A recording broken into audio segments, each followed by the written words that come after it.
నాకు సంబంధించినంత వరకు ఈ యొక్క కాకినాడ సీపోర్ట్స్ విషయంలో కేవీ రావు ఇచ్చినటువంటి ఫిర్యాదు దురుద్దేశపూర్వకంతో కూడుకున్నటువంటిది. దాంట్లో రాజకీయ కుట్ర ఉంది అన్నటువంటి విషయాన్ని అప్పుడు చెప్పాను, ఇప్పుడు కూడా చెప్తున్నాను, ఎప్పుడు కూడా చెప్తాను. ఈ కాకినాడ సీపోర్ట్స్కు సంబంధించి నాకు ఎటువంటి విషయాలు తెలియదు.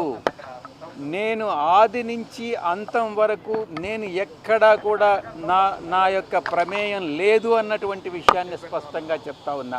నా మీద చేసినటువంటి ఫిర్యాదులో పేర్కొన్నటువంటి అంశాలని సిఐడి వారు ప్రశ్నించడం జరిగింది. ప్రధానంగా సంధించినటువంటి ప్రశ్నలో మొట్టమొదటిది కేవీ రావు మీకు తెలుసా అన్నటువంటిది.